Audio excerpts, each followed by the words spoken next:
Ashamar kafuun akkam jirtu hordoftoota Oromiyaa lafan kun hafuura biyyaati.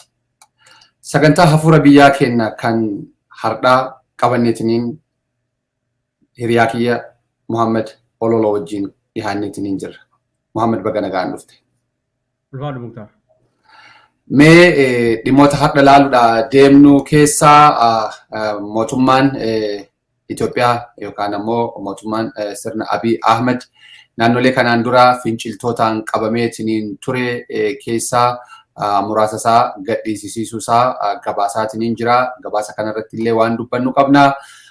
Jila Itoophiyaa tibba kana gara Turkii deemeetiniin ture wajjin ministeerri ittisaa Turkii fi ministeerri ittisaa Itoophiyaa waan mari'atan qabanii mootummaan adeemsa gurgurtaa droonii irratti dhaabbata tokko irratti qoqqobbii taasiftee qabdi mootummaan Ameerikaa. Dhimmoonni kunniin dhimmoota laallu dhimmoota gama biraa mirga namoomaatii fi kanneen birootiin wal qabatee laallullee jira. Maaltu jira meeqa biraa immoo? Yaa wanti guddaan har'a ijootti irraa mari'atuu deemnu Oromiyaan dhiigaatii turtee guyyoota sadan afran darban kana Oromiyaa keessatti namoota hedduutu ajjeefame. Gadda guddaa keessa jirti. Walloo, Wallaggaa, Naqamtee fi naannawaa Qeellam Wallaggaas jechuudha. Akkasumallee Cinaaqsan dhiigaatii turtee qabxii guddoo irraa mari'achuudha deemnu keessaati. Akkuma ati kaastee waa'ee lola kaabaatii wajjin wal qabatee yookaan mootiyyuu dhiittaalee mirga namoomaatii fi ajjechaa duguuggaa sanyii jedhaman irratti wanta manni maree mootummoota gamtoomanii kaasee irraatii mari'annaa.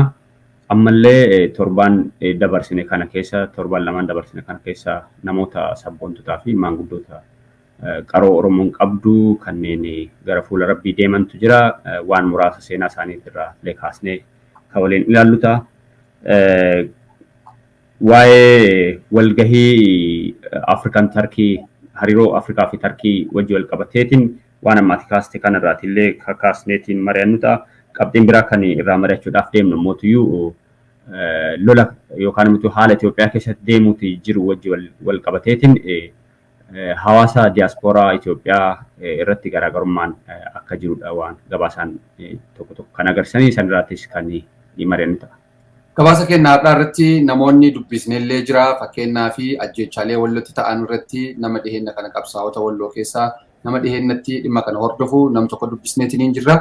Akkasumas immoo murteen koomishiniin mirga namoomaa kan dhaabbata mootummoota gamtoomanii taasise maal fakkaata ka jedhu warroota advokeesii fi dhimma mirga namoomaa irratti hojjetan keessaa durateetu Ollaa seenaa jimjimoo dubbifneetiin jirra. Wantoota kanneen walitti daballeetiin hundaayyuu isin biraan gahuudhaaf suduudhaan qopheeffanneerra turtiin keessan waliin haa ta'u.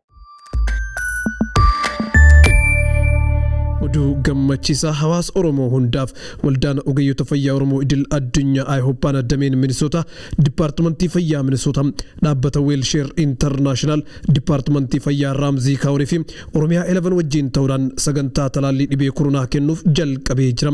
Talaalliin kun kan kennamu ijoollee umrii 5 irraa jalqabee hanga nama guddaatitti. Namoonni talaallii kanarraa fayyadamuu barbaadan hundi koottaatii fayyadama. Odeeffannoo dabalataa argachuu yoo barbaadan 952 807 1003 irratti bilbiluu ni dandeettu. Fayyaan qabeenya, fayyaan faaya. Waldaa ogeeyyota fayyaa Oromoo idil addunyaa Ayihooppaa damee Minisoota.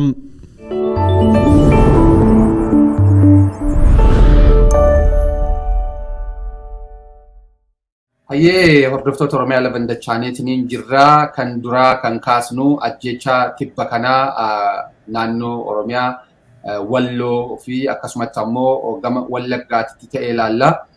Dhimma kana keessattuu kan taasisaatiin jiru mootummaa federaalaa dabalatee akkasumas immoo garee hidhateetiin naannoo Amaaraatii socho'u kan duriyyuu Oromoo eessaan dhabamsiisa jedhu Oromoo balleessuuf deemu garee kanatu taasisutti jira. Keessattuu kan Walloo yoo ilaalleetiin jenne namoonni baay'een namoota mana hidhaatii guuramaniitiin ajjeefamaatiin jiranii. Sababa garagaraatiin mana hidhaatitti erga guuramanii booda gabbaasanii ajjechaan kunniin isaan irratti taasifame. Namoonni kunniin namoota kaleessa yookaan har'a yookaan immoo tibbasan fuudhamaniitiin ajjeefamaa jiran osoo hin taane guyyootaaf torbaanotaaf manneen hidhaa keessa kaahamanii eessa buuteen isaanii kanneen wallaalamanii wanni baay'ee yaaddeessaa fi rakkisaan namoonni ajjeefaman kunniin gaafa fe'amanii deeman Ayisuuzuu hagana makiinaa hagana namoota hagana jedhamanii himaman malee maqaadhaan iyyuu adda baasanii hunda beekuun hin danda'amu. Namni dhiyeennatti waan kana hordofaatiin ture haga muraasa maqaa isaanii kaasuudhaaf yaaleetiin jira. Mee kan Walloo immoo maal fakkaata Wallaggaa immoo maal fakkaata san irraa immoo nuu kaasi maamme. Wallaggatti wanta hammaata yookaan duguggaa sanyiitu adeemsifamuutti ture guyyaa kaleessaa jechuunis namoota gara 4 magaalaa Naqamteetti akka ajjeefaman dargaggoonni 4 kan maqaan isaanii Nimoonaa Jiguu, Abubakar Nuuree, Amaanu'el Habtaamuu, Sanyii fi Sanyii kan jedhaman mootummaan mana hidhaatii baaseetiin haala suukanneessaa ta'eetiin isaan ajjeeseeti jira. Ni yaadatte yoo ta'e 2019 yoo dogongoruu baadhe yeroo isaa haaluma wal fakkaataadhaan dargaggoota 4 abbaa torbee yookaan abbaa torbee wajjin hidhata qaban jedhaniitiin magaalaa gidduutti guyyaa aduu saafaatiin rashananii kanneenis haaluma wal fakkaataadhaan mana hidhaatirraa baasanii haala suukanneessaa ta'een ajjeesanii suuraa isaanii ammaan kanatti miidiyaadhaaf hin tolu waan ta'eef asirratti agarsiisuuf nutti mijannee marsaa hawaasaa irratti namoonni hedduu argatanitti ta'a haala nama suukanneessuudhaan dargaggoonni 4 kunniin kana ajjeefamanii. Kana malees godina Qeellam Wallaggaa naannoo Sayyoo aanaa Sayyoo bakka Dalloo jedhamutti dargaggeessi Obsaa Warquu jedhamu tokkos ajjeefameeti jira. Kan si ajaa'ibu Muktaar dargaggeessi kun hiriyaa Amaanu'el Wandimmuuti. Amaanu'el Wandimmoo jechuun kan dhiyeenya kana baatii muraasa dabran dura magaalaa Dambidollootti Addababayii gubbaatti rasaasaan hawaasa fuulduratti hawaasa magaalichaa gadi baasaniitiin rasaasaan reebanii ajjeesanii haadhaaf abbaa isaatis reebaa turanidha. Kan namoonni hedduu yaadatu. Hiriyaa dhihoo isaati. Obsaa Warquutis engadda kana ajjeefame jechuudha gaafa guyyaa 16 muddee 16 2021 jechuudha. Ammallee namni tokko kan maqaan isaa Mulugeetaa Gammadaa jedhamu gaafa guyyaa 15 muddee 15 2021 jechuudha. Godina Wallagga Bahaa magaalaa Qoqotee jedhamtutti akka ajjeefamedha kan gabaasaan achirraa bahuu kan akeeku. Wanta suukanneessaatu deemuu jira namoota mana hidhaatirraa baasanii ajjeesuu jiranii. Kanuma wajjin wal qabatee ammas ajjechaa wal fakkaataan godina Harargee Bahaa aanaa Cinaaksanitti adeemsifamuutti jira. Namoota naannoo sanii irraatii ragaa kanneen sagaleedhaanii fi wantoota garaagaraatiin qulqulleeffachuudhaaf yaalaatti turre nuuf hin milkoofne itti deebinee qulqulleeffannee oduu keenya kan idilee keessatti kan isaanitti himnu ta'a. Torbaanuma dabarsine kana guyyootaan 4 dura jechuudha dargaggoonni 4 haaluma wal fakkaataadhaan Cinaaksan keessatti mana hidhaatii baafamanii shanee wajjin hariiroo qabdan jedhamaniitiin haalatti ajjeefamantu ture. Kan Wallagga keessatti raawwatamuu jiru kun si ajaa'ibu humnoota garaagaraatiin raawwatamuu jira. Akkuma beekamu poolisiin naannoo Amaaraa yuunifoormii poolisii humna addaa Oromiyaa uffatanii naannoo Oromiyaa keessatti akka bobbaafamedha kan odeessi nu gahuu jiru. Yakka kana kan raawwataa jiranii poolisoota humna addaa Oromiyaa qofa akka hin ta'in kan maddeen naannoo sanii eeruu jiranii. Ammallee naannoo sana guutumatti basaastonni Eertiraadhaa hedduun akka bobba'anii jiranii fi ajjechaawwan hedduu garjabinaan kan raawwachaa jiran humnoota alaa akka ta'anidha hawaasni kan himachuu jiru. Kun wanta hedduu suukanneessaadha. Aanaalee daangaa Gojjaamiin jiran hedduu uummanni irraa buqqa'ee duguggaan sanyiin gaggeeffamaa ture. Torbaan kana guutuu waa'ee kana gabaasaati turre. Hedduu haala suukanneessaa fi wanta nama gaddisuutu Oromiyaa keessatti deemu jira. Torbaan kana guutumatti jechuun ni danda'ama. Oromiyaan dhiigaati jirti. Hedduu nama suukanneessaa waan ittiin jedhanii ibsanillee nama rakkisa. Akka dhaamsaatti garuu Oromoon ciisee du'uu qaba. Du'a kana ta'eetuma laakka'uu qaba. Amantaa jiru hin qabu. Humna qabuu fi waan danda'u falmachuu qaba. Kaafeen immoo addunyaatti illee iyyatee dukkanaan Oromiyaatti neetworkii balleessanii keessumattuu lixa Oromiyaatti wanti deemuu jiru neetworkii guutumatti balleessaniiti kan ajjecha kan raawwachuu jiranii. Kana Oromoon ofi callisuu hin qabu. Oromoon alaaf keessaan walitti bee wal ijaareetiin du'a isaa akka kaamsaniin ajjeesnee fi ammas callisee akka hoolaatitti akka hin ajjeefamne ofirraa falmachuu qabaa. Dhugumatti ajjechaa fi du'a qofa gabaasuun du'a qofa himuun anaan akka kiyyatti hedduu nan uffisiiseeti jira. Kanaaf uummata waloodhaaf barbaadachuudha qaba Oromoon dhaamsa jedhu waliin. Ajjeechaaleen kunniin akkuma ati kaaste namoonni baay'een mana hidhaatii guuramaniitiin ajjeefamaatiin hin jiranii dhugaa sirna kana dura ture irratti illee waan hin argini qayi shibbirii fi naci shibbirii yeroo dargiitu ta'utti jira waan kana Jawaar waggaa 2 dura dubbate biyya kana keessatti gadi baasanii natsaa irmijjaa jedha duraan dargiini natsaa irmijjaadhaan gabbaasanii magaalaa keessatti saalfii malee Professor Mararaan yaada kana gaafa ibsanii dargii fi wayyaaneen garaagarummaa itti nama ajjeesan gaafa himan wayyaaneen ajjeesteellee dhoysitee ajjeestii yoo namni nurraa du'e jettee himattu gabbaatee eessatti du'e hojii barbaanna jettee adaba sikkootes waliin barbaaddee dargiin ummata fuulduratti gabbaasee ajjeesee yemin waxaxee irmijaa wasarnibbat jedhaa kadargii santu nutti deebi'ama siigalee maal fidanii hagam tokko ummata irratti haga qoosaatiin jiran garsiisa. Dhugaa dubbachuudhaaf egaa amma gorsitoonni mataan isaanii dargiidha. Kaasaawwan Camadaa fa'atu gorsa. Taammaan Bayyana fa'a Minilikiif jedhanii kan duulaatiin jiranii. Wantoonni kunniin keessattiyyuu Oromoo bakka hunda jiru keessaa Oromoo Walloo irratti akkaan jabaateetiin deemaatiin jira. Oromoo Walloo diinaan gara hundaan marfameetiin jira. Gara deemuu hin qabu. Oromoon gama biraallee akkitti isaa birmatu hin jiru. Rakkoo kana keessatti Oromoon gama biraatu aarsaa kaffalee isaaf birmachuudha qabaata. Mee rakkoo Wallootti ta'e kana wajjin Maammad Abduu dubbiseetiin ture. Maammad waan achitti ta'e waan jedhu ka isaa dhageenyeetiin walitti deebina. Ajjeechaa samoona kana Walloo keessatti taasifamaa jirurra waan tokko maqaa dhoonna jechaan Walloo keessatti raawwatame hidhaa garaagaraa irraa guuranii namoota qaban rashananii jiru. Bakkeen isaan itti rashanan warri hidhaa keessa ture nama hidhaa Shawaroobitti ana jille mugaa irraa fuudhanii hidhaa Shawaroobii jiru. Nama hidhaa Artummaa Fursee keessa jiru. Nama Dawwee Harawatti hidhamee jiru. Akkasumas hidhaa Baateetti hidhame. Bakkeen ajjeechaan kun itti raawwatame immoo Boorbanatti nama 25tuun rashaname. Aanaa Artummaa Fursee keessattis akkasuma nama 18 biratu rashanamee jira. Namoonni kun immoo namoota fuudhanii namoota mana hidhaa geessanii fuudhanii walitti qaban sanirraa kan dhume namni kun egaa qaamni irra gahee to'atee eenyuuf eenyu akka ta'e addaan baafanne hin jiru. Garuu nama fakkeenyaaf aanaa jillee dhumuugaa irraa hundallee duutuu dhabee nama tokko Hussein Sultaan nama jedhamu, Mahammad Sa'id nama jedhamu, Ahmad Adam Hussein namni jedhamu fakkeenyaaf nurraa fuudhamee jira. Jiraatuuf jiraatuu dhabuu isaanii hin beeknu. Akkasumas nama beekamaa baatee hidhaa keessa jiru Saadawwal kan jedhamu hidhaa keessa jira.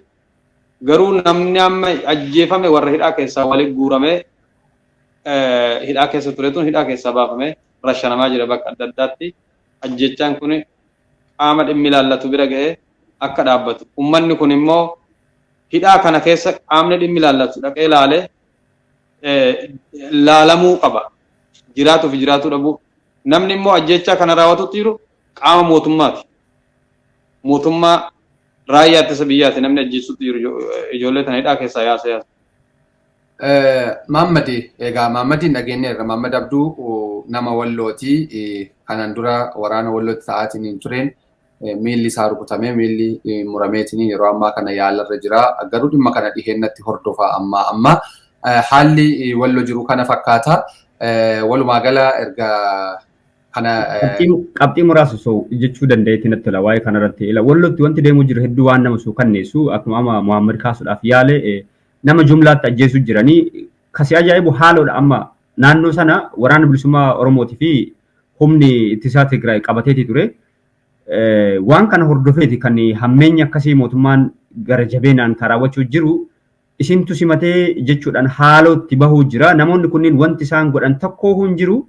humna isaaniititu humna mootummaatitu cabee naannoo sanii fagaatanii ummanni mootii humna ofirraa lolee qaama kanatti ofirraa deebisuu illee qabu yakka ummanni kun tokko hojjetan jiru akkasumatti shakkiidhaan yookaan deeggarsa kennitanii yookaan midhaan nyaachisanii yookaan mootii waan ta'e ofuma speculationi mataa isaaniitiin ka'anii kan uummata kana duguuguu jiran kasee ajaa'ibu yeroo waraanni kun naannoo kana ture diroon arreebaa turanii yeroo 30 fi 30 ol yeroo hedduu diroon arreebaa turanii sun hanqate jimlaatiin akkasii akka fixaa turan hanqate ammallee namoota manadhaa guuruu namoota manadhaa keessaa baasanii rashanuutti jiranii hedduu nama suukanneessa uummanni walloo haalli uummatni walloo keessa jiru ibsuuf illee nama rakkisa jechuudha akkuma kun Muhammad jedhe namoota meeqa akka ajjeefamanii fi namoonni kunniin maqaan isaaniitti eenyu jedhamee haalatti adda baafamuu nama rakkiseetu keessa jiranii namoota gara 70tti siqanidha kan ani gabaasaan ana bira jiru akeeku artummaa fursiitti namoota aga 30 oltu du'e ammallee daawwee bakka jedhamutti namoota 17 haga 20 ka ta'etu akka ajjeefamanidha kan gabaasaan agarsiisu hedduu waan suukanneessaatu deemuu jira hedduu nama yaaddessa haalli uummanni walloo keessa jiru uummanni Oromoo bakka jiruuti birmachuu qaba waan danda'een of dandamachiisuu qaba diinni kun haala hamaa ta'een quuxee tokko malee haala ati argitu saniin yeroo diroon reebaa turan irra deebinee gabaasaatti turre haala hammaa taatuu fi waan jedhamee itti ibsamu kan hin qabnedha wanti walloo keessatti adeemu jiru jechuu barbaade. Akkasi ulfaadhu galatoomi. Ittaansineetiin kan dabarru waraana gama kaabaatitti dabarraa waraana gama kaabaatiin mootummaan Abiy Ahmed naannolee tokko irra deebi'eetiniin to'adheetiniin jira jedha naannoo gama Waldiyaa fi Qobboo waraana TDF irratti olaantummaa injifannoo argadheen waraaneetiniin achi ari'eetiniin jira kan jedhu magaalonni kunniin waxabajjii darbee raayyaan ittisa biyyaa erga naannoo sanii bahee booda naannoon Tigraay egaa raayyaan ittisa biyyaallee kanaan dura ofii gadhiisee bahee jedha ammallee erga bahee booda waxabajjii darbee raayyaan ittisa biyyaa TDF hin qabate TDF immoo ammallee ofii gabbahe jedha garuu waraanneetiniin nutu hinjifate ka jedhudha gama mootummaa Itoophiyaatii dhimma kana kan dubbatan ministeera tajaajila kominikeeshinii Dr. Laggasa Tulluu ibsa irratti kennaniitiin jiranii magaalaa kanneen dabalateetiin humnoonni mootummaa bakkawwan akka Saanqaa jedhaman Sirniqaa jedhaman Haaraa Gobbiyyee Roobiit to'annaa jala oolchuudhaa fi akkasumatti ammoo lola taasiseen waraana TDF yookaan immoo TPLF harkaa fudhachuu isaa himeetiin jira loltoonni TPLF gara carcarii fi allaamaxaatti illee akka gadi baqatanidha Dr. Laggasa Tulluu ministeerri tajaajila kominikeeshinii kan Itoophiyaa kan isaan ibsanii dhimma kanaan wal qabatee lakki nuti of duuba deebineeti maal ka jedhu namuu waanuma garagaraa kaasaa meemmoo nuti yaada kana gama mootummaatiillee erga gabaasa mootummaa kana jennee Fox News obbo Ambaasaadar Fisaa Asgidoom United Nationitti ambaasaadara kan turan kanaan dura dubbiseetiniin ture ambaasaadar Fisaa Asgidoom kan isaan jedhan maali mootummaan Itoophiyaa addunyaa fi hawaasa isaallee dogoggorsiisaa jira misleading dogoggorsiisaa jira nuti ofii haala tooftaadhaaf gadi dhiifne waan jedhu kaasaa ambaasaadar Fisaa fi Fox News wajjin marii isaan taasisan Ethiopia TV reporting breaking news this morning at 5:45 a.m. Eastern Time, which is 1:45 p.m. in Ethiopia, that says several towns have been liberated from TPLF terrorist group occupation. Can you expound on this? Is this true? Thank you for having me. That's not true. The Ethiopian government continues to mislead its own citizens and the international community. What has happened is the Tigray Defense Forces has repositioned themselves in areas they think is advantageous for them. There was no single fighting. There was no retreat. This is just simply a propaganda that the government of Addis Ababa wants to mislead the Ethiopian people. Now, I may come back to that, but let me get to this. Just yesterday, the UN Human Rights Council tweeted in part that the council voted to establish an international commission to investigate allegations of human rights violations and abuses by all parties to the conflict. So if you could tell us more about the kind of human rights violations that's taking place in Ethiopia. To begin with, we welcome the decision of the UN Council on Human Rights, long overdue. We have been asking for it. For 14 months now, we believe genocide has been committed in Tigray, a population of under 7 million, by the government of Addis Ababa, Asmara. Ambassador Fisahan akkuma argine repositionidha yookaan ammoo tooftaadhaaf bakka jijjiiranni waan jedhu kaasa. Warri lachuunu propagandaadha wanni isaan haasayan. Mootummaan Itoophiyaa illee TPLF illee nama tajjeeste nama itti wareeyde dhuftee bakka wahii qabat beeku gaa military saayinsii hin beeku. Mootummaan Itoophiyaa illee gaafa maqalee ka'eetiniin Finfinneetti galu qotee bulaan Tigraay haa qotatu fedhe. Ka itti yaa'aniitiniin ka qotateetiniin inni tuulatee gubaa ba'e. Isaan illee dhufanii kunoo Finfinnee ga'uuf geenne jedhanii ay tooftaadhaa fedhanii achi gad deebi'an.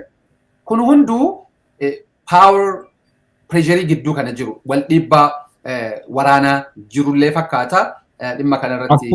Akkuma kaaste like military strategist ta'uu dhabuu keenyaatiin waan kana dhugaan isaa lafa jiru maalidha kan jedhu tilmaama waan haqa jiru lafa kaa'uu hin dandeenyu garuu tilmaama akka nama tokko akka nama waan kana hordofutti yaada dhuunfaa kennachuu ni dandeenya.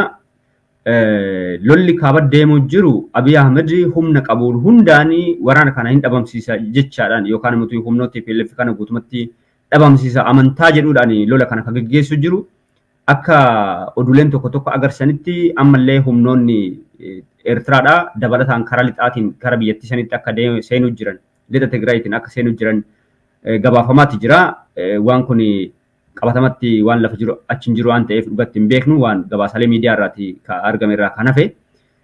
Darbeesii humnoota yookaan humnoota Amaaraa finxaaliyyaa Amaaraa leenjisanii kumoota hedduun kan lakkaa'aman bobbaasanii akka jiran kan ragaan jiru akeeku. Abiy Ahmed yeroo xumuraatiif jedheeti kan duula kana gaggeessuu jiru xumureetiin TPLF fi humnoota Tigraay kana balleessee nagaadhaan biyyatti san mootiitti ta'a amantaa jedhu qabaateeti kan deemu jiru. Kun dhugumatti hin ta'a kan jedhuu fi hin ta'u akka hin taane mootiyyuu waggaa tokkoof baatii laman dabran kana nutti agarsiiseeti jira. Gaafa isaan gammoojjii tameen immoo maarreetti baqatanii turan badanii daakuu ta'anii gaafa inni jedhe deebisee maqalee to'atanii maqalee to'achuu qofa osoo hin ta'in lolli kun babal'atee naannoo Afaarii fi Amaaraa inumaahu as haga Shawaroobiitti dhufanii Finfinnee marsinee haga jedhan sadarkaa san gaheeti jira. Waraanni kun adeemsi isaa dhugumatti waraana kana humni tokko injifatee hin guduunfamu amantaa jedhu hin qabanini. Waraanni kun furamuu kan danda'u yookaan xumuramuu kan danda'u karaa araara qofaan humni tokko balleessee hin danda'u. Even TPLF iyyuu humna mootummaa giddu galeessaa guutuu barbadeessee kophaa isaa wanta gochuu hin danda'u. Haa ta'uutii araaraan dhumachuu osoo danda'ee yookaan immoo dubbii kana gad ta'anii osoo maree nagaa gochuu danda'an. Dhimmi kun dhimma siyaasaati waan ta'eef akkuma yeroo hedduu deddeebisnee kaasnu dippiloomaatonni hedduu biyyoonni hedduun akkuma kaasaa turani badiinsa malee fixiinsa malee wanti biraa wanti inni argamsiisu hin jiru. Akkuma amma ambaasaadderichi kaasanii waraana kana ofii kennaa tarsimoo waraana kennaatiif kan magaalota kanneen yookaan iddoowwan kana gadi dhiisne yoo barbaachisaa ta'e mootii deebisnee qabachuu dandeenya wanti jedhu deddeebiidhaan ka'uu jira.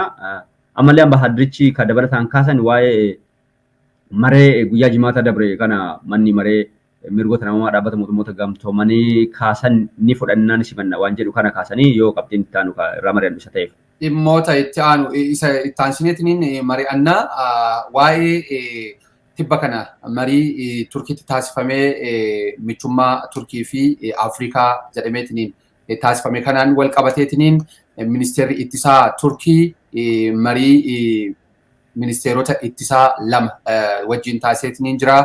Innis kan Itoophiyaatii fi kan Naayijeeriyaa waliin taasise. Ministeerri ittisaa Turkii marii lamaan kanatti taasiseen gargaarsa waraanaa akka taasisu michummaa lamaanii gidduutti akka taasisuudha kan irra deebi'eetiin dubbate jedhama. Ministeerri ittisaa Turkii kuni Hulus Akaraa jedhama. Akkasumatti immoo gama Naayijeeriyaatti kan isaan dubbisan Bashiir Saalih nama jedhamudha. Itoophiyaa bakka bu'uudhaan kan ministeera ittisaa Turkii kana wajjin marii taasisan ministeera ittisaa Abrahaam Balaayi fi ministeera ittisaa hulus akar kuni kan isaan kaasanii keessattiyyuu gama militariitiin, gama leenjiitiin, gama meeshaa waraanaatiin tumsi taasifamuu itti fufaa waan jedhudha. Itti fufa jechuun kana jechuun maal jechuudha? Rakkoolee haga ammaa Itoophiyaa keessatti gaahatiin hin jiru siviiliyaanii dirooniidhaan yookaan immoo namoota hin hidhanne namoota jiraattota fayyaaleeyyii dirooniidhaan reebamaatiin jiran kana itti fufsiifnaa kana isin gargaarraa jechuudha yaanni isaa gabaabaanii. Gama biraatiin ammoo Ameerikaanii dhaabbata diroonii oomishu kan Chaayinaa tokko irratti qoqqobbii taasisteetiin jirti. Dhaabbatni diroonii oomishu kan Chaayinaa DJI jedhamu kuni qoqqobbiin kan irratti taasifame akka ministeerri mallaqaa Ameerikaa guyyaa kamsaa darbe gaafa muddee 16 ibsetti.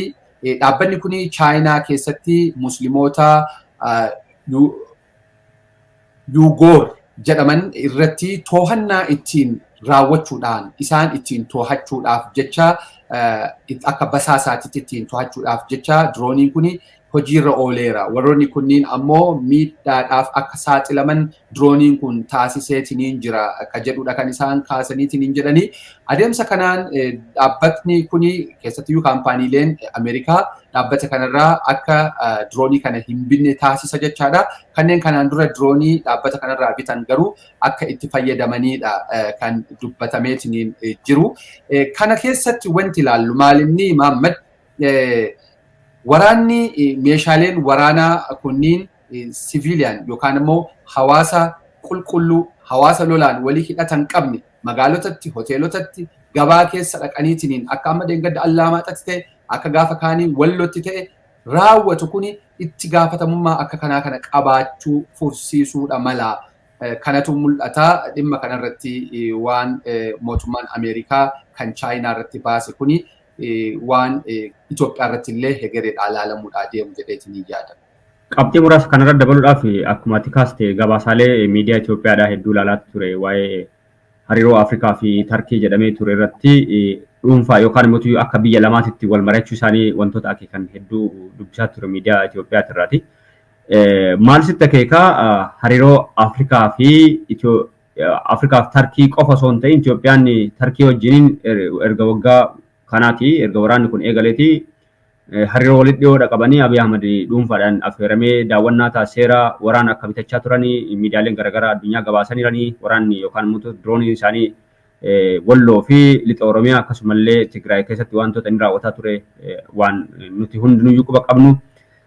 Waraanicha kana ammallee akkaataadhuma hammaataa saniini diroonii san bitanii arras reebicha kana yookaan immoo duguugga kana gaggeessuudhaaf murannoo ka qabanii fi waan kanarratti kan cichan fakkaatanii mootummaan Abiy Ahmad waan kana karaa qabbaneessuu karaa araaraa karaa nagaatti waan akeekkatu hin fakkaatu. Kanuma wajjin qabatee wanti amma tikaaste Ameerikaan dhaabbata oomisha diroonii Chaayinaa irratti qoqqobbii kaa'uunsi implikeeshinii akkamii qaba akka jedhuu fi dhugumatti tarkaanfiin wal fakkaataan Tarkii fi biyyoota akka Iraan, United Arab Emirates irratti illee fudhatamuu qaba amantaa jedhu qaba maaliif lammiilee nagaatti biyya san keessatti kan dhumachuu jiru dirooniin jumlaadhaan diroonii jechuun kiiloomeetiroota maayila hedduu qilleensa gubbaa balali'uudhaan kan haleellaa raawwatu haleellaan boombiin raawwatu magaalalee dhaabbilee fayyaa dhaabbilee barnootaa namoota nagaa gabaa keessatti fixuu jira waan ta'eef wantoonni kunniin qaamni wahii kan waan kanaan dhaabbadhu jedhuun jiraachuu akka qabu nan amana. Ameerikaa fi biyyoonni dhiibbaa dippiloomaasii gaggeessuu danda'an kan birootis tarkaanfii wal fakkaachaa fudhachuu dhaqqabanii mootummaan Abiy Ahmed gad dhaabbatee rakkoo isaa kana karaa nagaatiif mareedhaan furuu qaba. Kana irrumatti jajjabeessuudhaaf barbaachisaa wanti deemuu jiru kun dhaabbachuudhuma qaba amantaa jedhu qaba yookaan immoo wal waraansi kun itti fufuun qabu dhumaatiin uummataa kun yeroon inni gahe ittiin jedhamu jiraachuu qaba amantaa jedhu qaba. Dhimma kanarratti sirriitti xiyyeeffateetiin addunyaan gama hundaanuu wantoota laaluu qabudha. Gama biraatiin wanti dubbatamaatiin hin jiru murtee dhaabbata mootummoota gamtoomaniitti gumiin manni maree yookaan immoo gumiin dhimma mirga namoomaa tibba kana taa'eetiin ture murteen suni yaada wal falmisiisaa garaagaraa kaaseetiin jira. dhimma saniin wal qabatee mootummaan Itoophiyaa murtee kana hin fudhadhu jedheetiniin jira. Kana jechuun maal jechuudha ka jedhullee ogeessa irratti affeerreetiniin haaso'ina. Garuu ibsa gama sadii bahe irratti haasaa haa taasifnu xiinxala haa laallu. Ibsi gama sadii bahe mootummaan Abiy Ahmed jalqabumarraa hin fudhadhu jedheetiniin jira. Inni kuni giddugalummaa yookaan ammoo harka lafa jalaatiin mootummoonni gama lixaa Itoophiyaa irratti dhiibbaa taasisuudhaaf yookaan ammoo Itoophiyaa akka neokoloniyaalizim jedhaniini irra deddeebi'anii Afrikaa koloneeffachuu fi jedhanii wantoota akkasiisan kaasaatiin jiranii sababa kanaaf murtee kana hin fudhadhu ka jedhu gama Itoophiyaatiin ibsameetiin jira. Dabalataan illee gama Oolaatii fi gama TDF illee waan kan dubbatamee jira. Maal jedhan jarri lamaan ka jedhu immoo ati nukaas. Yaa Muktaar ibsa mootummaan naannoo Tigraay baasee kan guyyaa kaleessaa bahe ilaalaatiin ture. Ejjennoo dhaabbanni mootummoota gamtoomanitti manni maree mirgoota namoomaa dabarsee kan gammachuudhaan fudhatan ta'uu fi waggootan guutuudhaaf eegaa akka turan kan akeeku ibsisaanii. Wanta qorannoo kanaaf barbaachisu hundaa nuti deeggarsi ni taasifna. Deeggarsi taasisuu qofa osoo hin ta'in qaama keenya keessatti yookaan nuti loltoota keenya keessatti kanneen yakka kana keessatti qooda fudhatan yoo jiraatan seera dhiyeessuudhaaf yookaan itti gaafatamaa taasisuudhaaf qophiidha. Ejjennoo jedhu qabatanii. Gama waraana bilisummaa Oromootiin dubbii himaan idil addunyaa kan waraana bilisummaa Oromoo Odaa Tarbii marsaa tiwitara isaanii gubbaatti wanti isaan maxxansanii deeggarsa isaaf akka qabanii fi mootummaan Itoophiyaadhaaf falmuun yookaan diduun waan kana dursee osoo ejjennoon sun osoo mariin sun hin taa'in guyyaa sanii kan guyyaa kamisaa galgala almost osoo teessoon marii sun hin taa'in kan ibsa mootummaan Itoophiyaadha baase. Ibsa saniin hin fudhadhu murtoo kamuu kan marii kanarratti dabru hin fudhadhu ejjennoo jedhudha mootummaan Itoophiyaa ka qabate. Odaa Tarbii ammoo mootummaan Itoophiyaa ejjennoo kana qabachuun isaa yakka hojjete tolchee waan beekuuf itti gaafatamummaan isaa akka hin oolle waan beekuuf kanaaf jecha diduu jira ejjennoo jedhudha kan calaqqisiise. Oolaan immoo dhimma kana hordofaa akka turanidha kan dura teessuun oolaadhaa kan nu akeekite. Yaada isii dhageennee kaanetiin qabxiilee itti adeemu. Akka namummaa qoratu dhaabbate seenaa jimjimoo dubbisneetiin jirra. Seenaan namoota dhimma kana dhiheenyatti hordofaa turanii mee maal akka jettu dhimma kanarraa laallee deebi'e. Gabanamee booda addunyaan iyyuu jalqabdeen booda komishiniin kun dhaabbatee dhiibbaa guddaa qaba. Sanii fi Itoophiyaan akka malee iyyiti komishiniin mootummaa gamtoomanii jechuun waliigaltee irra gahaniitiin kana dhaabuuf jechuudha. It is significant tarkaanfii guddaa of ilaalamuu qabaan jedha. Qorannaan kuniin eessa fa'aatti ta'a kan jedhee fi waraqaa irratti kan jiru qorannaan sun kan jedhu naannoo Tigraay, naannoo Amaaraa, naannoo Affaarii akkasumas Oromiyaallee qabataa eegga waraanni jalqabee jechuudha waggaa darbeerraa jalqabeetiin. Sunis ammoo waan guddaadha. Yeroo baay'ee dhiibbaa guddaa kan godhaa turre duugaan sanyii namaa yookiin ajjeechaan kan tokkoffaa naannoo Tigraay qofatti hin jalqabne jenne. In jalqabne in fact Oromiyaatti jalqabee Oromiyaarraa extend ta'eetii naannoo Tigraay dhaqe kan jedhu yeroo hedduu irratti dalagaa ture uummanni Oromoo nuti irratti dalagaa ture jechuudha. Yeroo hedduu fi mootummaan gamtoomanii walumaa galteetti kan Ameerikaas haa ta'u mootummaa gamtoomanii haa ta'u fokkasiin jiraan neeroo Tigraay qofa ture achi booda ji'a 5 dabre kana ammoo haga waraanni TDF gara naannoo Amhaaraatii fi Affaariitti dabre warroota kanneen illee dabalateetiin dhiibbaa waamicha adda addaa godhaa turanii. Wanti gaariin lola irraa jalqabee jechuudha waggaa darbeerraa jalqabeetiin investigeeshinii kuni naannoo afran kanneen haa hammatu jedhu. Sun ammoo of course seerri kun oguu katabamee jedhu seerri kun interpretationatu hedduu jijjiiree jira. Ammaaf garuu investigeeshinii kun ka gaafatu naannoo afran kana gaafata ta'es major accomplishment dha wadduu nama gammachiisa akka Oromootitti even though investigation kun lolaan dura achi dabreetu jalqabee dhiibbaa godhaa turre nevertheless nutis reportii kan galchilee namoonni adda addaas galchuu danda'a lolli kuni akka naannoo lama sadan san qofa hin taane keessattuu Oromiyaa qabatu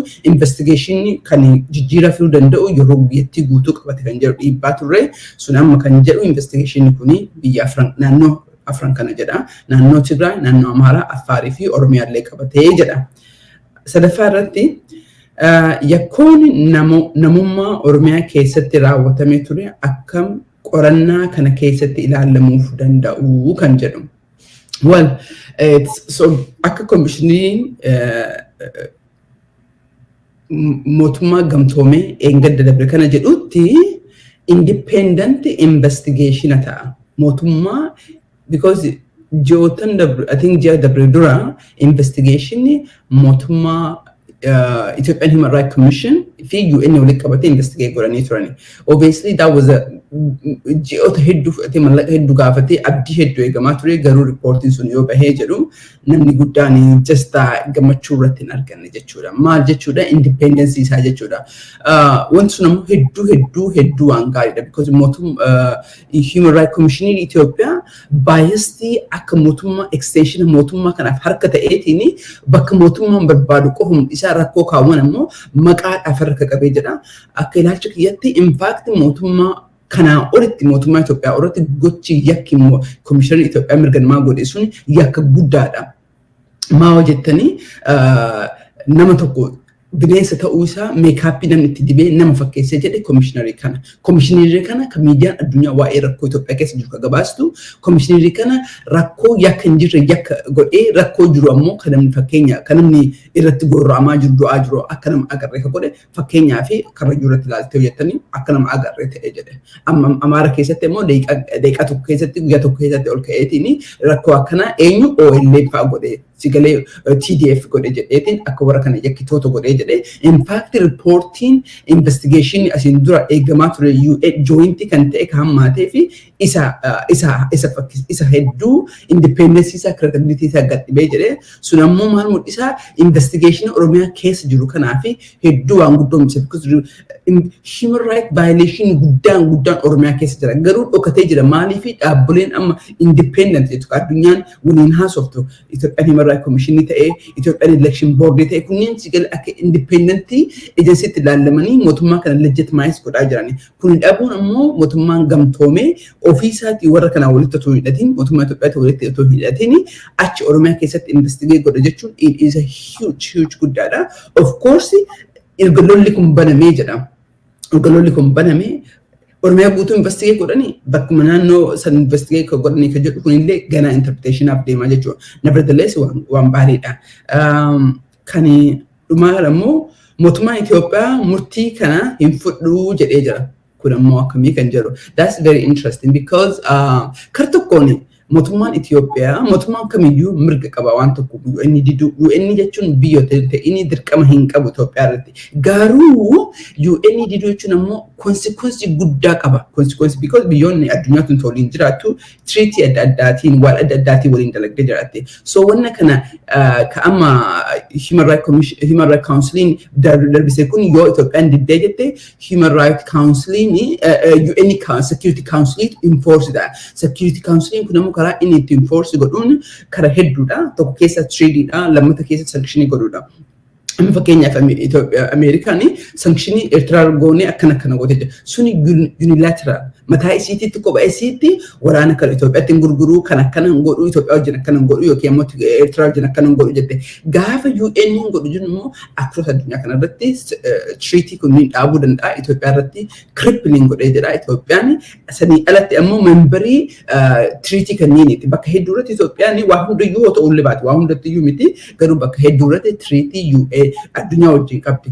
Ka'amma Tarkiirraa argattu ka'amma UAE biyyoota adda addaarraa argattu gaafa UN dabarsee jedhe ammoo kunniin martiniin dhaabbataa jechuudha. So Itoophiyaan diddee kophatti mirga qabdi garuu diddee kophatti hafteetiin treatiin kun dhiibuu danda'a kan jedhu sun ammoo hin danda'amu. Definitely Itoophiyaan response hin goote because akka duriitii miti akka Ameerikaan kophaa isii goote kanaa miti addunyaatu godhuuf deemaa kan jedhu hopefully gaafii keessatti deebisee jiran galatooma.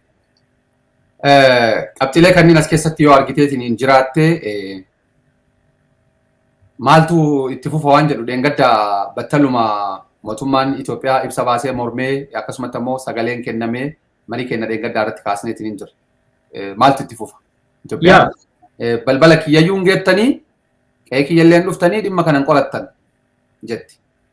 So maaltu itti aana ka jedhu amma deebiin gaariin wanni seenaan deebiste tokko. Maaltu jira? Qoqqobbiitu jira. Qoqqobbiin suni biyya ofiiyyuu rakkoo guddaa keessa galte biyya diinagdeen burkutooyte qoqqobbiilee garaagaraa jala galchuu danda'a. tariiti qoqqobbiin jalqabaa kan waraanaa ta'a. Qoqqobbii waraanaa yoo ta'u eenyutu qoqqobamaa Itoophiyaa qofatu qoqqobama osoo hin taane biyyi qoqqobbii kana bira dabarteetiin Itoophiyaatti waraana gurgurtullee yoo jiraatteen qoqqobamti. Including Russia, China, akkasumatti immoo Turkey, Iran. Beetaa nama ka Iran faa wanti na ajaa'ibu Iran naannoo san qabachuudhaaf baay'ee akka malee yaalaa turte. Naannoon keessatti iyyuu naannoo gama Djibouti kana Gulf of Eden. Yaa gaanfa Afrikaa san irratti akka athletic field jedhaniin bira darbee shaakallii waraanaa addunyaa guutuu ta'eera bakki sun. Qaamni hundiyyuu so Iran yeroo baay'ee bakka san waan barbaadduuf Amerikaan olaantummaa waan qabduuf naannoo sanirraa wal'aansoo jabaatu ture. Geopolitiksiidhaaf naannoon sun baay'ee murteessaa ture waan ta'eef. Iran geopolitiksii Djibouti irraa dhiibamte san moor caalmatti Itoophiyaatti gadi fiduu feeti. Kanaaf jecha yeroo Itoophiyaa fi Amerikaan duwidoo walitti galte kana Iran dhuftee gargaarsa waraanaa taasisti. You see? Adeemsa kana keessatti Iran duriyyuu qoqqobbiilee mataa ofii danda'e qabdi. Ofiisiitiif iyyuu rakkoo jabaa keessa galtee Iraanii fi Eertiraan warra qoqqobbii badadanii miti. Almost karoobee kashame roobaan badadu jedhan. So warroonni kunniin faa qoqqobbii akkamiitu lamuummoo isaan deebisee maal gochuudha deema waan jedhu. Tariitii dhimmoota kanneen irratti dhimmoonni gara fuulduraallee baay'ee irratti xiyyeeffatamee xiinxalamuu qabu jiraata. Waan gabaabduu yoo dabale qabxii amma seenaan kaaste dhugumatti seenaan namoota waan kana akka sagalee Oromoodhaan dhaga'amu hojjetan keessaati nam tokko haa galatoomtu. Yaadni amma isiin kaaste yookaan mutu UN'n dhimma Oromoo kan waggoottan sadan dabranii fi sagaleen isaa ukkaanfamee ajjechaanii fi duguggaan raawwatamaa ture xiyyeeffannoo argachuu isaatii fi waan kana keessatti incorporate ta'uun isaa hedduu waan nama gammachiisu injifannoo guddaa tokko qormaanni baatii tokko dura baatii adoolessaa dabre kana ifoome sun sadaasa jechuu kiyya baatii sadaasa dabre ifoome suni kan naannoo Tigraay qofa irratti xiyyeeffate ture sanuuhu akkuma seenaan kaaste iddoo koomishiniin mirgoota namoomaa Itoophiyaa isaaniif akeeka qofa irratti kan xiyyeeffate ture. Koomishinii mirgoota namoomaa Itoophiyaadhaa mootummaan Itoophiyaa akkamitti fayyadamee ulee godhateetiin ulee ittiin daadayatan kan yakka ittiin dhokfatan godhaniiti kan ittiin fayyadaman. Gaafa inisheetivii kana koomishinichi fudhatu mootummooleen garaagaraatii fi dhaabbanni mootummoota gamtoomanii illee gammachuudhaan simate. Maaliif inisheetiviin kun biyya keessaa ta'uunsaa gammachuudha. Dhugumatti Itoophiyaa keessatti dhaabbanni yakkoota mirga namoomaatiif dhimmamu jiraachuun isaa waan jajjabeeffamu jedhaniiti kan inisheetivii isaanii fudhatanii kan isaan waliin qoratanii. Haa ta'uti akkuma nuti hundinuyyuu gabaasaalee garaagaraa irratti arguu jiru akkuma amma seenaan lafa keessatti indipendentiin turree instituushinii leejitimasii isaanii bitu mootummaa Abiy Ahmediitiif leejitimasii bituudhaaf dhama'uurraa kan hafee fi daadawwii ta'aniitiin ragaalee tokko tokko dhoksuudhaaf golguudhaaf kan dalagan irraa kan hafe waan san qulqulleessuuf ifa baasuu keessatti qooda kan qabne addunyaan itti barte yakka yookaan immoo shira isaanii sana itti baraniiti. Kanaafiyyuu waan kun irra deebi'amee qoratamuu qaba. Waan kun immoo raadiyeeshiin isaanis kan Tigraay caalaa bal'achuu qaba ejjannoon jedhu jiraachuun isaa hedduu nama gammachiisa. Beeki maammee asirratti jalqabuma koomishiniin kuni biyya keessatti kophaadhuma isaa gaafa qorannaalee garaagaraa taasisu ifatti nutti agarsiiseera. Loogiin isaa eenyuuf akka ta'e maal akka godhaatiin hin ture. Gaafa Oromoon meeqa dhumu koomishinii kuni abbaa kanaa hin jedhu. Dhimmuma deengadda abbootiin gadaa sadarkaa sanitti jila guutuu dhume koomishinii kana hafuura takka irraa hin dhageenye. Gaafa ammoo bakki wayii walitti bu'iinsi hawaasaatu yoo jiraate garee warra Amaaraa kanaan ala ta'e kamiyyuu balfuudhaaf balaaleffachuudhaaf takka dadhabee hin beeku. Amma wanni isaan taasisaatiin hin turan dhaabbata mootummoota gamtoomaniitti koomishinii mirga namoomaa wajjin walitti dhufeennaan qorannaan haa taasisan jedhaman suni kaan irraa dahataa ka fedhan qofa itti garsiisaa akkas ture.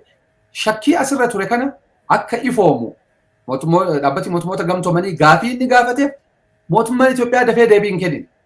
Gaafa deebiin sun turee rakkoo kana gama dhaabbata mootummoota gamtoomaniitiin fala argachuu qaba jedhamee gamtaa Awurooppaatiin dhiyaatee gamtaan Awurooppaa gaafa dhimmi kuni koomishinii mirga namoomaa yaa'ii isaa waamu erga ministeera hundeessinee waan hunda sirreessuudhaaf qopheessinee koree sadarkaa ministeeraatti hoogganamu qopheessinee maal jennee waan akkana kana gochuun nu gaddisiiseera something waan jedhu dhiheessan. Si galee wanni seenaa biyya sanii keessatti baratame yeroo kamiyyuu bultii baafachuu waan dhihaatu kamiyyuu marii haa jedhanii maal haa jedhanii qorannaa haa jedhanii bultii ittiin baafatanii lafarra harkisaa hegereetti ammoo eegasii guutuma isaa waan meeqa akka jaamsan seenaa biyya sanii keessatti waan hunda waan dhawaa ta'an beeynu kanaafiyyuu wantoonni akkasii sunniin waan hegereetti illee fala qabanii miti wanni guddaan sadarkaa amma naannolee 4 irratti qorannaan kun taasifamaadha kan jedhame naannoo Tigraay, naannoo Amaaraa, naannoo Affaar akkasumas immoo naannoo Oromiyaa. Naannoo Oromiyaa ajjechaaleen akkana dhiittaan mirga namoomaa Tigraayin durseetiin kan inni ta'e. Yaa biyya san keessatti lammii gosa lamaatu jira. Tokko lammii lammataati, tokko lammii dureedha. Akka bara nugusaa sanii wanti miidhamnii fi hidhamuun waanuma ta'e haa ta'uti biyya san keessatti wanti saba Amaaraatii wajji walitti hidhatu yoo jiraate dippisteeta qabanii caasaa mootummaa san guutumatti kan dhuunfatan isaanii iyyanii halkanii guyyaa miidiyaa harka qabanii halkanii guyyaatti iyyanii rakkoo isaanii saniif furmaata argamsanii yoo dhimmi biraa yookaan immoo saboota biraa irratti raawwatamee irra dibameetiin bira kutamaa inumaa yookaan akka waan taatee wayituu ta'ee ittiin kaafamu yookaan immoo akka waan biyya biraatti ta'ee kan kaafamu.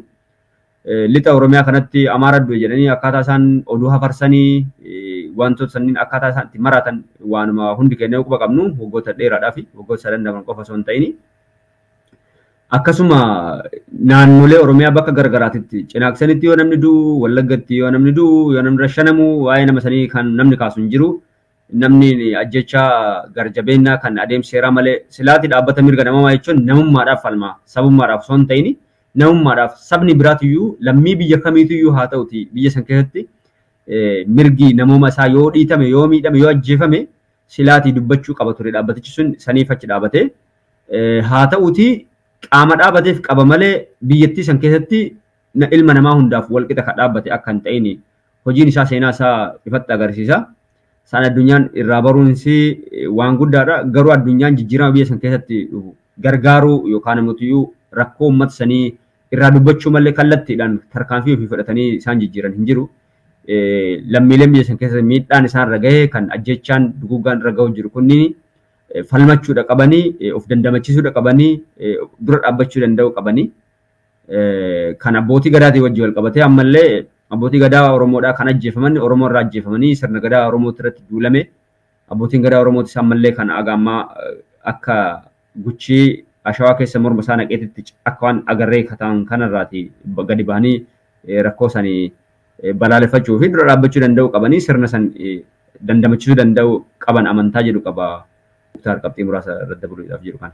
Yaa ulfaadhu galatoomi. Gama dhimma biraatitti yoo dabarru dhimma biraatiin ammoo Gaarawee online dhimma waraana Itoophiyaatitti ta'aatiin ture kana keessatti shoorri Eertiraa fi Somaalee maal akka ture bal'inaan baaseetiin jira. Gaarawee online maxxansaa Moqaadishoo irraa maxxanfamu. As keessatti wanni ka'e maali mootummaan Eritiriyaa fi mootummaan Somaalee waraana ofii gamasitti erguudhaan biyya sadaffaatti erganiitiin lola taasifame kanaan kaffaltiin akka kaffalameefitiniin jiru dubbate. Keessattuu sagalee isaan mana maree mootummoota gamtoomanii dhaabbata mootummoota gamtoomanii mana maree dhimma mirga namoomaatitti sagalee isaan faallaa sagalee saniitiin faallaa murtee saniitiin kennan irra dhaabbateetiin illeedha kan inni gabaase.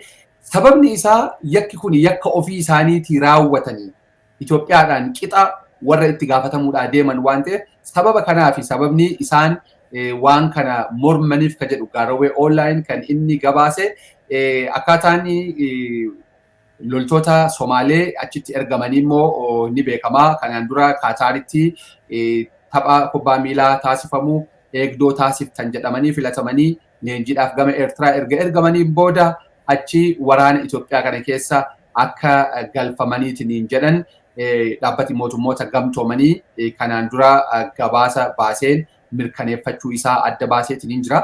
ammallee garawee online akka jedhutti keessaahuu xiyyeeffannaa sagalee kana akkaataa mormii sagalee kana afoo dhaabbatanii Raashiyaa fi Chaayinaa cinaa dhaabbatan kanaan wanni namatti akeeku yakka kanaaf yakkamtoonni mataa isaaniitu ta'u kanaaf murtee komishinii kanaa fuuldura dhaabbatan kan jedhu dhiyeesse kun immoo dhaabbata mootummoota gamtoomaniitiif akka alaarmii yookaan ammoo mallattoo ibsaa guddaadha ka jedhu kan inni kaase.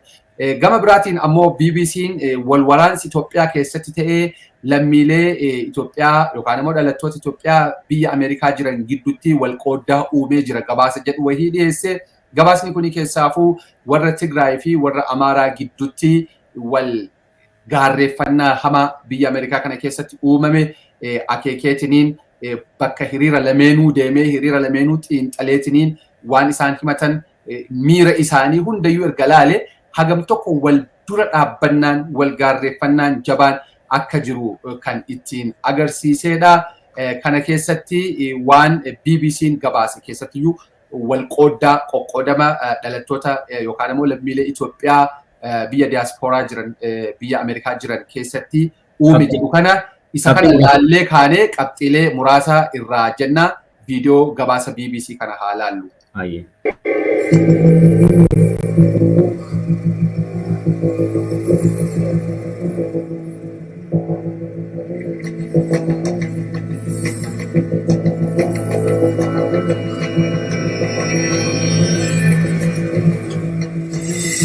Since June 28th, I have had zero contact with any of my family members that are still in Tigray, and so it's been really hard.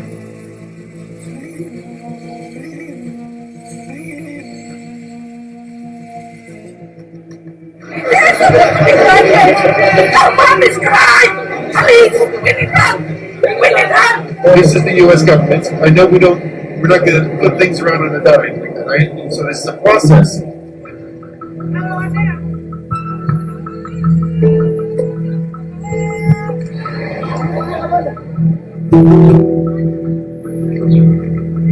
We have one government, that's what we know. Let that government help. There is no way that the US or the Europe or anybody to say do like this. We know how to do it. Let us help our own people. The US government totally rejects accusations that it's taking sides in the conflict. It says that's pure fantasy. It's condemning violence carried out by all parties because no one's hands are clean. But that doesn't convince many Ethiopians who are so passionately committed to their side.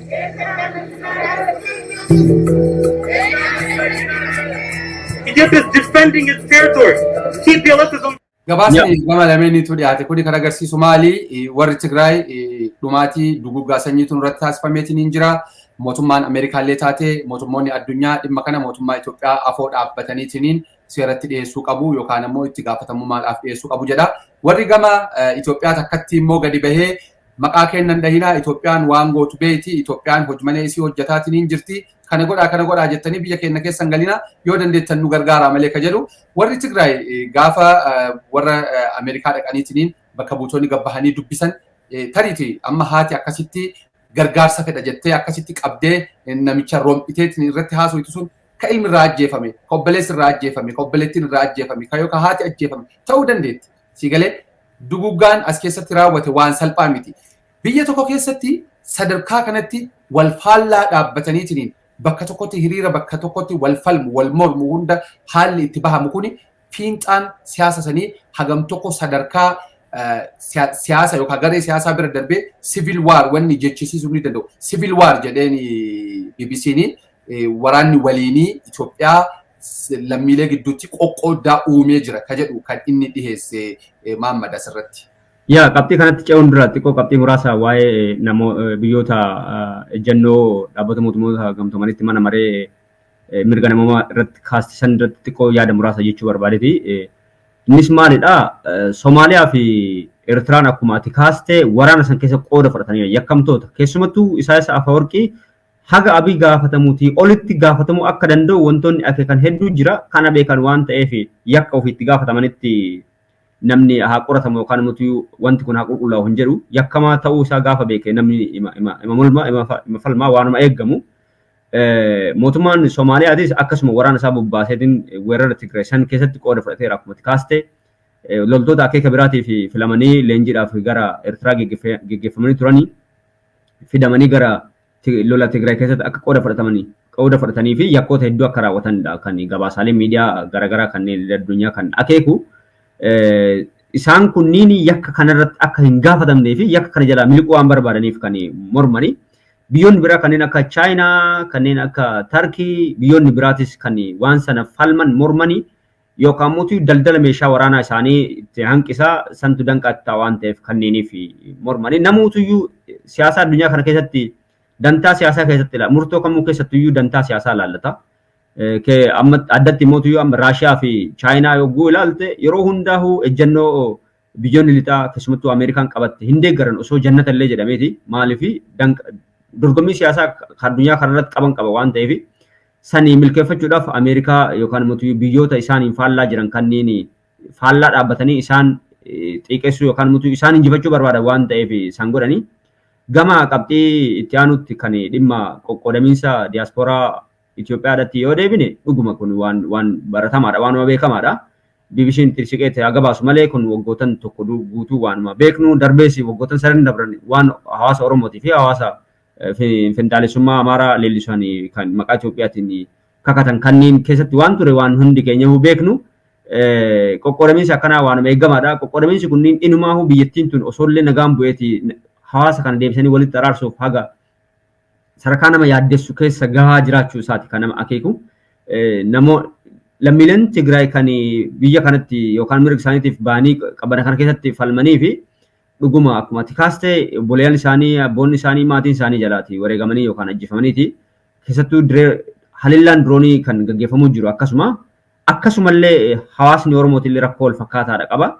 Miidhaa wal fakkaataa akkuma hawaasa Tigraay keessatti gaggeeffamuu jiru santu jira waan ta'eef garaagarummaan kuni BBCtu kan dhalattoota Tigraayitii fi kan Amaaraa yookaan immoo kanneen maqaa Itoophiyaatiin leellisanii qofatti gabaabse malee biyyattii san keessatti wanta gumuus keessatti raawwatamu lammiilee gumuus keessatti badiinsa gahaa jiru hariiroon hawaasa gumuuzitiif kan Amaaraa akkam akka ta'u hedduu si yaaddessa jechuudha. Maaliif siin jedha kana naannoo Beeshaangul Gumuuz kana aanu fi kiyyaatti hin beeka keessatti hojjedhaa ture waan tureef lammiilee sabummaadhaan Amaara himatan keessumattuu addatti hawaasa Walloo kan 70moota keessa sababa beelaatiif naannoo san qubatantu jira. Hawaasni kun gidduutti boru akkamtu ta'a rakkoon kun yoo dhumate hegereetu danqaa keessa galaa jira. Hegereen biyya sanii danqaa keessa gala. Maaliif hawaasa kana aangoo isaatiif jecha Abiy Ahmed hawaasa kana walitti hadheessee wal ajjeesisee biyyi sun nagaa akka hin arganne isa boodallee gadoon kunii fi godaannisni kun akka hin qoorree fi akka hin fayyine waan gochuu jirutu jira jechuu kaasuu barbaade. Haa ta'u gama gabaasa lama nu hafan gaggabaabsineetiin deemna yeroo qabnu wajjin gabaasa lama nu hafan keessaa tokko kan harkaa qabu dhimma ammallee mootummaan Itoophiyaa duula miidiyaalee irratti taasisaatiin jiru itti fufee dhaabbata maxxansaa beekamu Addis Standard irratti hololli guddaan eegalameetiin jira. Gabaasa Faana Broadcasting Corporate baaseen dhaabbanni miidiyaa maxxansa weebsaayitii irratti maxxansaatiin jiru. Kanaan dura barruulee magaazanii maxxanseellee baasaa maxxansi ugura kanaan duraatiin erga dhaabbatee booda lamuu itti hin deebine maxxansi waraqaadhaan taasifamu sun hafee onlaayinii irratti toora intarneetii qofa irratti ta'eetiin jira Addis Standard. Addis Standardiin kuni mootummaa Ameerikaa irraa mallaqni guddaan ramadamee fi Itoophiyaa akka diiguu fi maqaa Itoophiyaa akka balleessuu irratti hojjetamaatiin jira waan jedhu Faana Broadcasting Corporate kan inni gabaase. Faana Broadcasting Corporate maddoota kiyyarraa akka argadhetti jedha. Maddoonni isaa eenyufaa akka ta'an hin ibsine. Maddoota kiyyarraa argadhe jedhee akka ibsutti Addis Standard dhaabbata biyya Ameerikaa ka Endowment for Democracy jedhamurraa mallaqa gama ministeera haajaa alaa Ameerikaatiin argataa jedhe. Barkuma 2019 keessa qofa doolaara Ameerikaa 75,990 doolaara Ameerikaa 75,990 Addis Standardiif kennameefiitiin jira. Mootummaan Ameerikaa gama ministeera haajaa alaa isaatiin Addis Standard akkanaan deeggaruun dhimma Itoophiyaa keessatti gama miidiyaatiin gidduu galeetiin deebi'ee dhimma kana ofii isaatii too'atee Itoophiyaa dadhabsiisuu maqaa balleessuu akkasumas immoo holola irratti oofsisuu waan barbaaduuf kan jedhu dhiyeesse dhugaa dubbachuudhaaf miidiyaalee dhimmuma Afrikaa keessatti arginu keessaa sadarkaa istaandardii miidiyaa idila addunyaatiin miidiyaan qaama hundayyuu walitti fideetiniin gabaasa waaltawaa ta'e gabaasa qixaa tokko gabaasu yoo jiraate Addis Standard. Addis Standard highly professional. Dhugaasiin jedha ani Tsadaala Lammaa gaazexeessitoota lubbuu kiyyaan beeku baay'ee dinqisiifadhu keessaa nama jabbuudha. Editorialii jabaa qaba dhaabbanni sun. Dhaabbata kanarratti holola oofuun gabaasuma dheengadda irraa gabaasne kanneen miidiyaalee gaazexeessitoota hidhaa jiran isii hidhuudhaaf akka tasaa biyya hin jirtu hidhuu waan hin dandeenyeef yoo xiqqaatee haala kanaan holola irratti oofne dhaabbaticha maqaa balleessine cufsiifnaadha. Yoo cufsiisanillee amma laal wanni tokko wanni isaan beekuu qaban gabaasa biyya keessa jiru dhooguu danda'an malee Addis Standard gama biraatiin ammallee inuma gabaasuu danda'a. Hololli kun maali? Dabballoota isaanii biratti akka fudhatama hin qabaanne hawaasa haga danda'aniin afaan faajjisuudhaaf waan yaalamaa jiru jechuudha. Akkuma tikaaste pireesii irratti dhiibbaan biyyattii keessa gaggeeffamu yeroo irraatii gara yerootti hammaachaa akka dhufe wantoonni akka kan bal'aatu jira. Miidiyaalee hedduu biyyattii keessatti guranii hayyama isaanii irraa mulqanii gaazexeessitoota hidhanii rakkoo hedduutu biyyattii san keessa deemaa ture. Baatii muraasa dabarsine yoo dogongoruu baadhe baatii torba faana fakkaata hayyama Addis Standard biyyattii san keessaa qabutti illee irraa fudhatamee akka ture nan yaadadha. Har'a mootii olola kanaatiin gadi bahuun isaanii dhuguma waanuma itti jiran san waanuma waggoottan sadan dabran kana keessa jiranii itti fufis piroojeektii wal fakkaataa keessa jiranii. Akkuma tikaaste Addis Standard yeroo dheeraatiif hordofaa gabaasaa madaalawaa dhugumatti miidiyaalee biyyattii san keessa gabaasu jiran keessaati ana hedduu miidiyaa dinqisiifadhuudha. Gabaasa madaalawaa qopheessuudhaaf hedduu dhamaanii mootummaa irraatii osoo koomentiin dhagahin yookaan tattaaffii osoo hin godhin gabaasa tokko hin baasanii waan tokko taateen tokko ta'ame erga jedhameeti cross check godhanii nama battala san jiru yookaan hawaasa rakkoo san himatu qunnamanii caasaa mootummaa kan naannoo san jiru sadarkaadhaan jiru dubbisaniitiin kan madaala isaa eeganii dabarsanii inumaa darbeetu ibsa mootummaa fi wantoota mootummaan baasu guutumatti yeroo isaan gabaasan hedduu arga hamma danda'ameen humna qabanitti waan danda'an gochuu irratti argamanii kun waan dinqisiifatamuudha qabu. Mootummaan Itoophiyaa san gochuu isaa nan ajaa'ibu piroojeektii isaanii fi kan waggootan dheeraadhaaf kan irratti dalagaa turan waan ta'eef waan eegu waan ta'eef kanaan nan ajaa'ibu. Dhimma kana gabaabumatti bira dabarree dhimma itti aanu kan dhumaa kan taasifnu oduu gaddaati. Oduun gaddaa Oromiyaa keessaa manguddoota namoota jajjaboo sadii namoota qabsoo Oromoo keessatti, Oromoo dammaqsuu keessatti, Oromoo gargaaruu keessatti shoora jabaa taasisan nama sadi dhabneetiin jirra. Namoonni kunniin namoota umriidhaan lubbuudhaan fayyaadhaan umriin isaanii kan darbe uumaadhaan jechaadha. Isaan kanneen keessaa dubartii hangafa qabsoo gaarreen Baalee kan taate Aishaadha. Mee dhimmoota kanneen namoota sadeenuu dhawaataan maqaa nuu kaasiitiniin. Ulfaadhu Muktaar akkuma ati kaaste torban laman dabarsine kana keessa Oromiyaan gadda lama qabdi. Tokko maanguddootaa fi hayyoota qabsaa'ota isii dhabuudhaan gadda guddaadha. Kabiraa mootii duguuggaa sanyii kan ammaan tana jalqaba irratti irraa haasawne sanniini. Gara gama namoota hayyoota Oromoo yookaan gootota Oromoo kan wareegaman yookaan du'anii kanatti yoo deebi'e dubartii jabduu Oromoodha kan umrii waggaa 100 ol jiraattee fi seenaa guddaa qabdu abbaa ishii Muhammad Gadaa Qaalluu wajjiniin naftanyaa wajjin wal waraanaa ka turte Aashaa Muhammad Gadaa Goobanaa guyyaa dheengaddaa lubbuun dabarteeti jirti. Aashaan nama jabdudha gootadha. Gootummaa ishii qofa osoo hin ta'in sanyii irraatii ka dhaalamedha. Waan nama ajaa'ibu Muhammad Gadaa Qaalluudha nama naftanyaa wajjin wal falmaa ture. Haile Sillaasee nama waraanaa ture. Ammallee sabboonummaa Oromummaadha. Naftanyaa ajjeesuu danda'an naftanyaa falmachuun akka danda'amu sodaachuu fi harka kennachuu akka hin qabne namoota gootota Oromoo hedduu namoota barsaa turan keessaati. Seenaa isaanii keessatti Rabbi jannata isaaniif haa hiru. Jeneraal Waaqoon yeroo tokko seenaa isaanii yoo kaasan dhagaheeti ture. Namni Muhammad Gadaa Qaalluu jedhamu qawwee yeroo isaan mana hidhaa turanitti mana hidhaa Gobbaa yeroo turanitti qawwee isaanii akka kennanii turan yookaan immoo akka qabsoo kanatti akka isaan seenan akka karaa qabsanii fi hammeenya naftanyaa akka isaan barsaa turanii fi xiiqiin kun isaan keessa bulee yeroo sanitti Waaqoon guutuudha ijoollee ture dargaggeessa ture. Muhammad Gadaa mana hidhaatti guuturutti jabeennaa fi namummaa Waaqoo guutuu waan beekuuf manadhaa keessatti akka isa dubbisuu fi hidhannoo xiiqii sabboonummaa kana isatti dhuudhaaf manadhaa deemee akka dubbisu akka gaafateen seenaan isaanii ka'akeeku intala isaanii kataatedha. Aashaa Muhammad Gadaa Qaalluu kan dhiyeenya kana amrii ta'anii dhugumatti nama guddaadha. Beekumsa guddaas qabanii 2020 kan waa'ee isaanii dhagahee miidiyaa irraatti dhagahee seenaan isiin himtu seenaa bal'aa fi seenaa akaakayyuu fi abaabayyuu isirraa kaasetiin gootummaa kanaa fi sabboonummaa kana eessaatii akka dhufe himaatii turte. Dhugumatti osoo biyya keessa jiraadhee waan kana dhiyeenyaan dhufii kiyyaa qoradhee seenaadhaaf ol kaa'ee hawwii jedhu qabaachaati ture. Garuu san gochuu hin dandeenye gara fuula rabbii deemanii rabbi isaaniif araaramu. Kabiraa kan torbaan kana keessa dhabne namni biraa Haji Hussein Leenqoo nama jedhamanii namni kunillee nama sabboonaa nama guddaadha. Nama Oromoon qabdu tokko guddaadha. Umrii isaanii waggaa 85tti kan lubbuun isaanii dabarte biyya Noorweeyitti. Namni kunillee seenaa bal'aa qabanii qabsoo Oromoo keessatti seenaa bal'aa qabanii ammallee bara mootummaa Haayila Sillaaseetitti qabsoo fincila uummataa san namoota gaggeessaa turan keessaati. Lafti qonnaan bulaadhaaf haa ta'u jedhanii warroota falmaa finiinaa gaggeessaa turan keessaa adda dureedha.